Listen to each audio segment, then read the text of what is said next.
안녕하세요. 오늘부터 과학을 재미있게 배워보도록 하겠습니다. 오늘은 저희가 가장 흔하게 볼 수 있는 대기, 하늘, 날씨 이런 거에서 먼저 시작해 보려고 합니다. 먼저 기압에 대해서 알아보겠습니다. 기압은 여러 압력 중에 하나입니다. 공기의 압력이 기압이 되겠죠. 통상 우리 지면에 있는 우리 사람들이 느끼는 압력을 일기압이라고 합니다. 영어는 it atmosphere 해서 이렇게 나타납니다.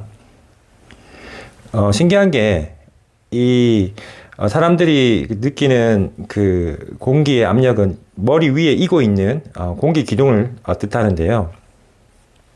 근데 이 머리 위에 있는 공기 기둥이 수직 쪽에 있는 압력 외에도 이렇게 옆에서 오는 압력들도 다 동일하다는 겁니다. 이게 바로 파스칼의 원리인데요. 파스칼의 원리는 뒤에서 다시 다루도록 하겠습니다. 어찌됐든 이 지구에 있는 지면을 중심으로 해서 공기가 거의 1000km에 퍼져 있는데요. 이 지구를 중심으로 해서 1000km까지에 있는 공기 기둥의 무게가 바로 기압입니다. 그래서 지면과 그 다음에 산 위에 있는 사람이 자기 머리 위에 이고 있는 공기 기둥의 이 길이가 다르겠죠. 그렇기 때문에 우리가 산 위로 올라가게 되면 기압을 낮게 느끼게 됩니다. 자, 아까 말씀드린 대로 1000km에 이르는 공기 기둥의 그 기압의 크기는 얼마나 될까요? 가로 세로 1cm에 있는 그 사각 기둥의 1000km의 그 높이의 무게는 바로 1kg입니다. 우리 중력을 받기 때문에 1kg 중이라고 할 수 있겠죠. 이렇게 보면 지구 표면에서 1000km에 이르는 요 공기 기둥, 요것이 1kg 중이 되겠습니다. 그러면 이 상당한 무게입니다. 이게 무게로 따지면 1제곱미터당 1제곱센티미터당 1kg이기 때문에 이게 상당한 무게인데, 이 무게를 우리가 사방에서 받고 있는데 우리 몸이 전혀 그 압력을 느끼지 못하죠. 그 이유는 우리 안에서도 동일한 압력으로 밀어내고 있기 때문입니다.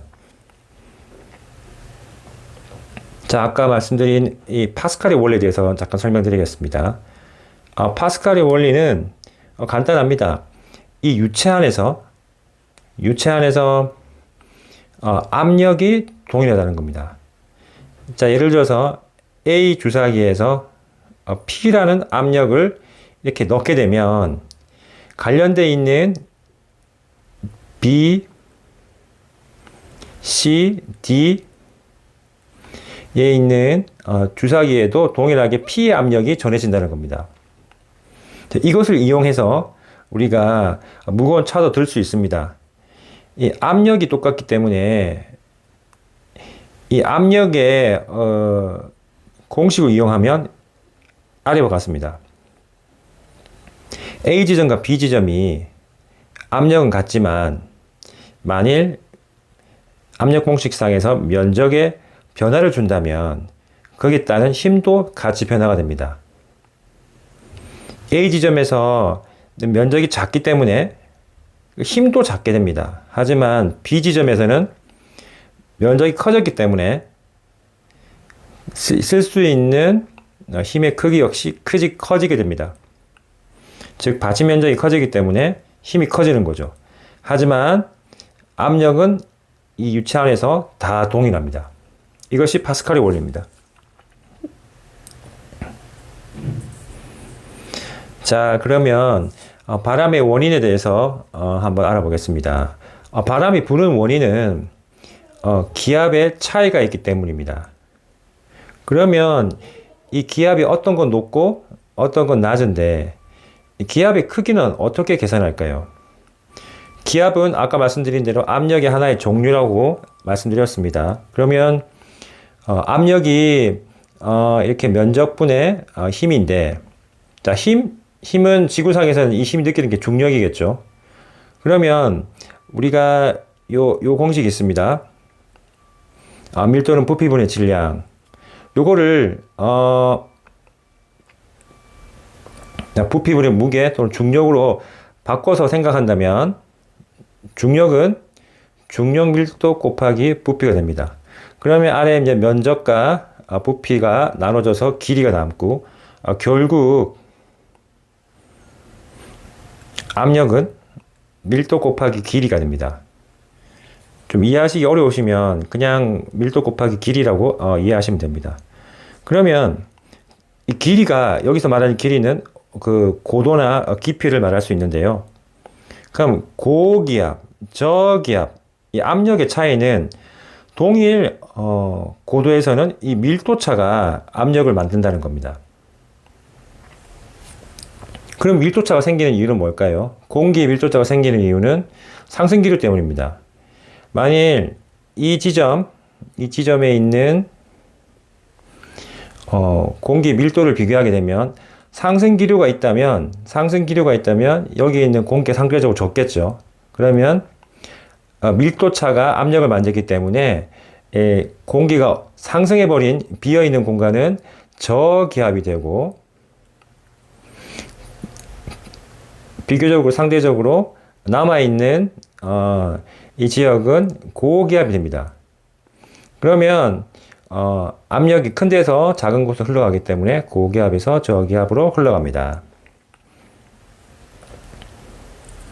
자, 우리가 가끔 기상예보에서 이런 일기도를 보죠. 일기도를 보면 이렇게 선으로 연결되어 있는 것이 보이는데 이게 지금 등압선입니다. 압력이 같은 것들을 이렇게 선으로 이렇게 묶어 놓은 겁니다. 그러면 여기 압력을, 요런 것들이 압력을 뜻하는데요. 그럼 압력이 점점 커지기 때문에 이것은 고기압이라고 말할 수 있겠습니다. 그리고 여기 보면 또 1006, 이렇게 1002 해가지고 이렇게 하면 이건 저기압이라고 말할 수 있겠습니다. 이 고기압과 저기압은 상대적인, 주변과 이게 상대적인 차이를 가지고 말씀드리는 겁니다. 그리고 여기서 한 가지 또 주목해야 될 게, 요렇게 지금 이 가파르기입니다. 이렇게 가파르게 압력이 변하면 압력차가 크기 때문에 여기에 따른 풍속도 커지게 됩니다. 이렇게 완만한 곳은 풍속이 작겠죠. 왜냐하면 압력차가 적기 때문에. 자, 여기 잠깐 우리말의 바람에 대해서 한번 짚고 넘어가겠습니다. 우리가 뭐 새바람이니 뭐 맞바람이니 이런 얘기를 하는데 요번에 한번 정리하도록 하겠습니다. 이 새바람, 맞바람, 한이바람, 목바람은 이 방향에 대한 바람명이고요. 새바람하고 한이바람에 앞서서 이 맞바람하고 노바람을 먼저 말씀드리겠습니다. 맞바람은 마주보는 바람이라는 겁니다. 옛날 우리가 배산임수 지역에서 모든 건물들이 남쪽을 향해 있었습니다. 이 남쪽을 향해 있기 때문에 남쪽에서 오는 바람이 마주보고 오겠죠. 그래서 맞바람이 됩니다. 그리고 우리가 배산임수에서 뒤쪽 북쪽은 높은 쪽을 뜻합니다. 그렇기 때문에 노바람이 되고 맞바람이 된 겁니다.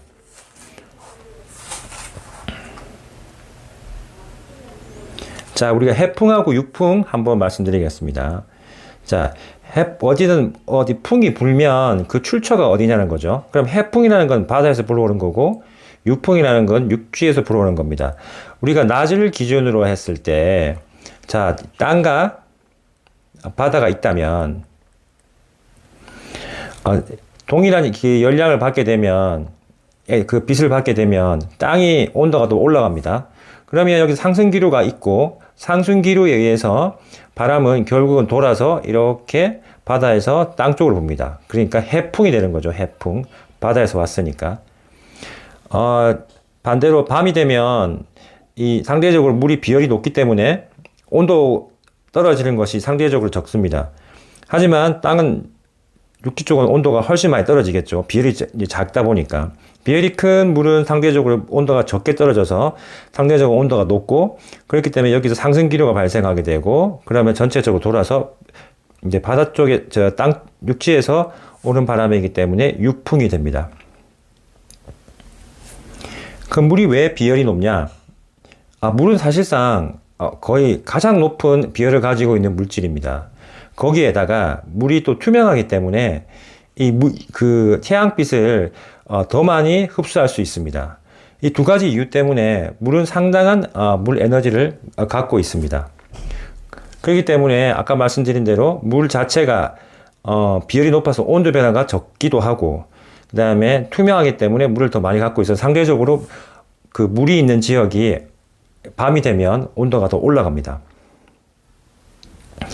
이 비열은 그렇기 때문에 온도 변화의 저항 정도를 뜻하는 겁니다.